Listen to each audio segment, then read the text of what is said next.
Students, आज हम आपको बताएंगे विटामिन डी के बारे में, यानी कि पूरी जानकारी हम देंगे आपको कि विटामिन डी या विटामिन डी जिसके बारे में हम बात करते हैं वो होता क्या है। विटामिन डी का इंट्रोडक्शन बताएंगे जिसमें हम बताएंगे कि कितने प्रकार के विटामिन डी के फॉर्म्स होते हैं, कितने प्रकार के विटामिन डी होते हैं।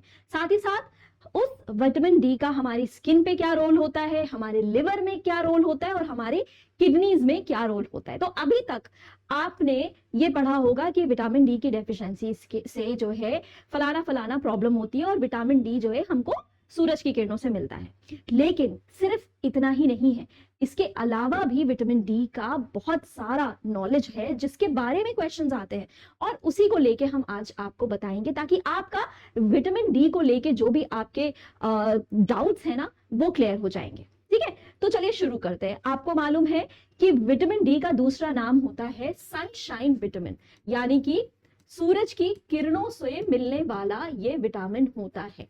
ठीक है, सनशाइन विटामिन में विटामिन डी आता है। ठीक है, लेकिन क्या आपको पता है कि हमारे स्किन में भी इसका एक फॉर्म होता है। जी हाँ, हमारी जो त्वचा होती है उसमें विटामिन डी का एक फॉर्म पहले से ही होता है। तो हमारी त्वचा में विटामिन डी का कौन सा फॉर्म होता है, जिसको हम कहते हैं प्रो विटामिन डी, या अगर हम प्रो विटामिन डी की बात करें तो प्रो विटामिन डी हो जाता है आपका प्रो विटामिन डी। अब अक्सर क्वेश्चन ये पूछा जाता है कि ये प्रो विटामिन डी का दूसरा नाम क्या होता है। तो प्रो विटामिन डी का दूसरा नाम अगर पूछा जाता है, क्योंकि क्वेश्चन ये पूछा जाता है कि हमारी त्वचा में जो विटामिन डी होता है वो किस फॉर्म में रहता है, तो हम कहेंगे ये प्रो विटामिन डी का नाम होता है 7 हाइड्रो कोलेस्टेरॉल के नाम से ये जाना जाता है। ठीक है, 7 हाइड्रो कोलेस्ट्रॉल के नाम से ये जाना जाता है। एंड ये जो 7 हाइड्रो कोलेस्ट्रॉल होता है ये हमारी स्किन पे पहले से ही मौजूद रहता है। तो क्वेश्चन अगर आता है कि 7 हाइड्रो कोलेस्ट्रॉल जो हमारा प्रो विटामिन डी है वो कहाँ रहता है, तो वो हमारी स्किन में रहता है, हमारी त्वचा में रहता है। ठीक है, और यही 7 हाइड्रो कोलेस्ट्रॉल पे जब हमारी सूरज की किरणें पड़ती हैं, हमारी त्वचा पे जब सूरज की कौन सी किरणें पड़ती हैं, यूवी रेज पड़ती हैं। ठीक है, यूवी रेज, अल्ट्रा वायलेट किरणें जो पड़ती हैं, तो यही 7 हाइड्रो कोलेस्ट्रॉल जो है वो कन्वर्ट हो जाता है, किसमें बदल जाता है, वो प्री विटामिन डी में बदल जाता है, प्री विटामिन डी। अब आप पूछेंगे प्रो विटामिन डी क्या हुआ और प्री विटामिन डी क्या हुआ। तो प्री विटामिन डी जो है वो कह सकते हैं एक इंटरमीडिएट सब्सटेंस है जो कि बाद में चल के विटामिन डी बनाने में मदद करता है। समझे, तो ये एक इंटरमीडिएट सब्जेक्ट बन जाता है जो कि हमारा विटामिन डी को बनाने में मदद करता है। तो अभी तक क्या हुआ, हमारा सूरज की किरणें हमारी त्वचा पे पड़ी, हमारी त्वचा के अंदर 7 हाइड्रो कोलेस्ट्रॉल या विटामिन डी का प्रो विटामिन का फॉर्म ऑलरेडी हमारे स्किन पे था जिसने कन्वर्ट कर दिया उसको प्री विटामिन D3 में। ठीक है, अब प्री विटामिन D3 में भी अगर हम बात करें तो दो तरीके के होते हैं, D2 और D3। अब आप पूछोगे कि ये D2 क्या होता है और D3 क्या होता है। तो D2 जो होता है वो होता है हमारा something which can be obtained through the diet. तो ये वो वाला विटामिन होता है जो कि हमको खाने से मिलता है। ठीक है, ये दो फॉर्म्स में होता है, D2 एंड D3। और ये जो प्रो विटामिन से प्री विटामिन में कन्वर्ट हुआ, राइट, जो प्री विटामिन में कन्वर्ट हुआ वो हम उसको इंटरमीडिएट फॉर्म कह सकते हैं, या हम उसको कह सकते हैं कि ये एक बिटवीन, मतलब बीच का एक फॉर्म, या हम ये कह सकते हैं कि एक इनएक्टिव फॉर्म हो जाता है। ये इनएक्टिव फॉर्म अब हमारी त्वचा से कहां जाता है, ये जाता है हमारे लिवर में। कहां जाता है ये, इनटू द लिवर। ठीक है, हमारे लिवर में जाके, अब लिवर में जाके ये क्या करता है, ये कन्वर्ट हो जाता है हमारे लिवर में जाके, ये अब कन्वर्ट हो जाता है किसमें, 25 हाइड्रोक्सी विटामिन D3 में कन्वर्ट हो जाता है। तो हमारे लिवर में it gets converted into 25 hydroxy vitamin D3। याद रखना, क्योंकि क्वेश्चन एक बार ये भी आया है कि हमारे लिवर में जो विटामिन डी पाया जाता है वो किस फॉर्म में पाया जाता है। क्या वो 7 हाइड्रोकोलेस्ट्रॉल के फॉर्म में पाया जाता है, 25 हाइड्रोक्सी विटामिन D3 के फॉर्म में पाया जाता है। तो ये हमारे लिवर में जो फॉर्म होता है, लिवर में फ्री विटामिन कन्वर्ट हो जाता है इनटू 25 हाइड्रोक्सी विटामिन D3। अब यहां से ये कहां जाता है, यहां से ये जाता है हमारी किडनीज में। ठीक है, यहां से कहां जाता है, हमारे किडनी यानी कि हमारे गुर्दों में जाता है, और गुर्दों में जाके ये कन्वर्ट होता है into the active form of vitamin D. गुर्दों में जाके ये कन्वर्ट होता है इनटू एक्टिव विटामिन डी। तो कई बार ये भी एक क्वेश्चन आया है कि एक्टिव विटामिन डी जो है वो कहां पर फॉर्म होता है। एक्टिव विटामिन डी हमारी किडनीज में फॉर्म हो जाता है। समझ में आ गया होगा आपको। तो चलिए एक बार इसको जो है हम फिर से रिवाइज कर लेते हैं फटाफट। तो अगर हम इसको फिर से रिवाइज करके देखें तो विटामिन D3, ठीक है, विटामिन D3 के बारे में हम बात करते हैं। सबसे पहले हमने क्या कहा था कि सूरज की किरणें जब हमारी त्वचा पे पड़ती है तो हमको, हमारी त्वचा पे क्या होता है, 7 डिहाइड्रोक्सी कोलेस्ट्रॉल होता है। ठीक है, तो हमारी स्किन पे क्या पड़ रही है, सूरज की किरणें पड़ रही हैं। अच्छा, ये तो हो गया सूरज की किरणों से मिल रहा है। दूसरा हमारा विटामिन हमको मिल रहा है थ्रू डाइट। ठीक है, डाइट से भी मिल रहा है। इसमें से जो विटामिन हमें डाइट से मिलता है, जो एनिमल प्रोडक्ट से मिलता है, उसको हम कहते हैं कोलेकैल्सिफेरॉल। और जो हमको फूड आइटम से मिलता है, स्पेशली वेजिटेरियन फूड आइटम से मिलता है, उसको हम कहते हैं अर्गोकैल्सिफेरॉल। क्या कहते हैं उसको, अर्गोकैल्सिफेरॉल। या हम ये कह सकते हैं कि विटामिन D2 और विटामिन D3 जो है, D2 और विटामिन D3 हमको मिल रहा है डाइट से, और यहां से हमको मिल रहा है 7 डिहाइड्रोक्सी कोलेस्ट्रॉल।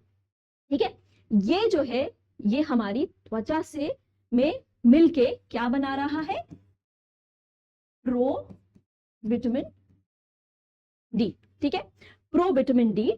और प्रो विटामिन डी जो है हमारे लिवर पे जा रहा है। ठीक है, ये प्रो विटामिन डी था, ये बना रहा है प्री विटामिन डी, सॉरी। और ये प्री विटामिन डी हमारे लिवर में जा रहा है, और लिवर जो है इसको कन्वर्ट कर देता है इनटू 25 हाइड्रोक्सी विटामिन D3। और ये 25 हाइड्रोक्सी विटामिन D3 हमारी किडनीज में जाता है, और यहां पर ये कन्वर्ट हो जाता है into active vitamin D. Active vitamin D में ये कन्वर्ट हो जाता है। और यही विटामिन डी जो है हमारे शरीर में as an antioxidant, as an immune booster, हमारे हड्डियों के लिए, हमारे दांतों के लिए, हमारे शरीर में कैल्शियम के एब्जॉर्प्शन के लिए बहुत ज्यादा इंपॉर्टेंट होता है। अगर हम बात करें फूड सोर्सेस की, विटामिन डी के सोर्सेस की बात करें, तो आपको पता है इसका सबसे अच्छा सोर्स तो हमने आपको बता ही दिया है कि सूरज की किरणें होती हैं। सबसे अच्छी सोर्स जो है सूरज की किरणें होती है। सबसे अच्छी सोर्स हमारी सूरज की किरणें होती हैं, और उसके अलावा जो फूड आइटम्स होते हैं, तो फूड आइटम्स में कौन कौन से फूड आइटम्स होते हैं, दूध, दही, पनीर, मछली, यानी कि इनको हम कह सकते हैं एनिमल प्रोडक्ट, क्योंकि ये सब एनिमल से पाए जा रहे हैं।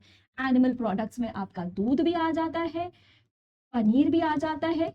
भाई गाय से, भैंस से, जहां से भी निकाला जा रहा है, एनिमल से तो निकाला जा रहा है ना, दूध, पनीर, घी, ठीक है, छाछ, ये भी एक एनिमल प्रोडक्ट हो गया। इसके अलावा क्या हो जाता है आपका बीफ, मटन, एग्स, चिकन, ये सब एनिमल प्रोडक्ट्स हो जाते हैं। ठीक है, इसके अलावा अगर हम वेजिटेरियन फूड सोर्सेस की बात करें, यानी कि हम प्लांट सोर्सेस की बात करें, तो प्लांट सोर्सेस में विटामिन डी हमें किस में मिलता है, मशरूम में मिलता है, थोड़ा बहुत मटर में मिलता है, और बहुत सारी ऐसी कुछ सोर्सेज होती है, जैसे कुछ ग्रीन लीफी वेजिटेबल्स होते हैं जिसमें हमको ये विटामिन डी मिलता है। तो अगर आप ये सारी चीजें ले रहे हो, ये तो चलो ठीक है, हमने मान लिया कि अगर आप वेजिटेरियन हो तो ये नहीं ले सकते हो, लेकिन अगर आप ये चीजें ले रहे हो तब भी आपके शरीर में विटामिन डी पाया जाएगा, ठीक है। और वेजिटेरियन सॉसेस में आपने सुना होगा ड्रम स्टिक्स, जिसको हम हिंदी में कहते हैं सहजन या मोरिंगा, उसमें भी होता है, कैल्शियम भी होता है, विटामिन डी भी होता है, जो कि हमारी हड्डियों के लिए बहुत जरूरी होता है। विटामिन डी की कमी से क्या हो जाता है, विटामिन डी की अगर हम बात करें तो अगर विटामिन डी की कमी होती है तो बच्चों में क्या होता है और बड़ों में क्या होता है, ये भी एक प्रश्न बन के आता है कि विटामिन डी की कमी से इन्फेंट्स में क्या होता है। इन्फेंट्स में होता है रिकेट्स, आपने सुना होगा, रिकेट्स एक डिजीज है जो कि बच्चों में होता है, और बड़ों में क्या होता है, ऑस्टियोमलेशिया। ऑस्टियोमलेशिया, रिकेट्स बच्चों में होता है और बड़ों में ऑस्टियोमलेशिया, जिसमें जो बोन्स होती हैं वो सॉफ्ट हो जाती है, काफी नरम हो जाती है और टूटने का बहुत ज्यादा चांसेस होती हैं। रिकेट्स जब बच्चों में होता है तो बहुत सारी चीजें होती हैं, मतलब अगर हम बोले तो बच्चों में जब रिकेट्स के जो फॉर्म होते हैं उसमें उनके जो लेग्स होते हैं वो बो लेग्स हो जाते हैं। अडल्ट्स में भी होता है, आपने देखा होगा बहुत लोगों को कि उनके पैर ऐसे करके टेढ़े हो जाते हैं, ठीक है। उसके अलावा क्या होता है, रैचेटिक रोजरी या रिकेट रोजरी करके कहते हैं, उनके जो रिब्स होती है ना, जैसे ये रिब्स है ना, रिब्स के एंड पे बीड्स टाइप के बन जाते हैं, इस तरह से बीड्स हो जाते हैं, जिसको हम रैचेटिक रोजरी या रिकेट रोजरी कहते हैं। जो एंकल्स होते हैं उनमें स्वेलिंग आ जाती है, जो यहाँ पर आपको पता है ना, जब बच्चा पैदा होता है तो उसके यहाँ पर जो बॉसिंग होती है, फ्रंटल जो एरिया होता है वो सूचर जो होता है वो क्लोज नहीं होता है ज्यादातर, तो वो चीज होती है जब विटामिन डी की डेफिशिएंसी होती है, ठीक है। ऑस्टियोमलेशिया में क्या होता है, मसल पेन होता है, वीकनेस होती है और चलने में दिक्कत होती है, ठीक है, क्रैम्प्स पड़ते हैं और मसल पेन होता है और फ्रैक्चर्स तो बहुत ज्यादा पाया जाता है। तो इसीलिए जरूरी क्या होता है, डॉक्टर्स क्या बोलते हैं, सुबह के टाइम आधा घंटा आपको धूप में दो, सुबह की धूप, दोपहर की धूप नहीं कि जिसमें आप जल जाओ, सुबह की धूप जो है आप आधा घंटा बाहर रहो। अब प्रॉब्लम क्या है कि हम यूवी रेज ज्यादा लेते हैं तो हमें कैंसर होने का भी टेंशन रहता है। बहुत सारे लोग कहते हैं ना कि स्किन कैंसर की बीमारी होती है जब हम यूवी रेज को ज्यादा वो करते हैं। ये यूवी रेज हैं जो कि स्किन में विटामिन डी बनाती हैं, तो यूवी रेज होना भी जरूरी है, मिलना भी जरूरी है। और यूवी रेज अगर नहीं मिली तो भी प्रॉब्लम है, ज्यादा मिली तो भी प्रॉब्लम है। इसीलिए डॉक्टर कहते हैं कि ऐसे टाइम पे आप अल्ट्रावायलेट रेज का सामना किया करिए जब वो हल्की होती है, मध्यम होती है, और उस समय आपको विटामिन डी भी मिल जाएगा और साथ ही साथ क्या होगा कि आपकी हड्डियां मजबूत हो जाएंगी और कैंसर का कोई टेंशन नहीं रहेगा, ठीक है।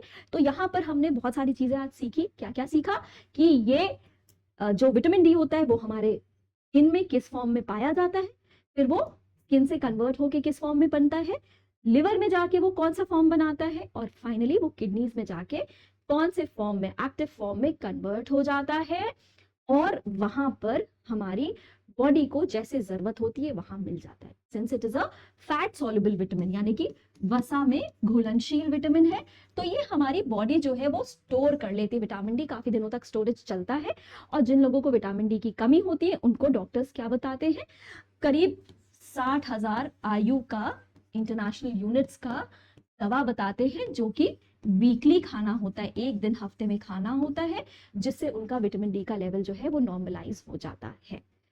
तो आज बहुत सारे क्वेश्चंस के आंसर्स आपको मिल गए होंगे, और आप अगर देखोगे तो पीवाईक्यूज में ये क्वेश्चंस आए हैं, इनको देखो, समझो, सॉल्व करो और हमारे साथ जुड़े रहो। Thank you.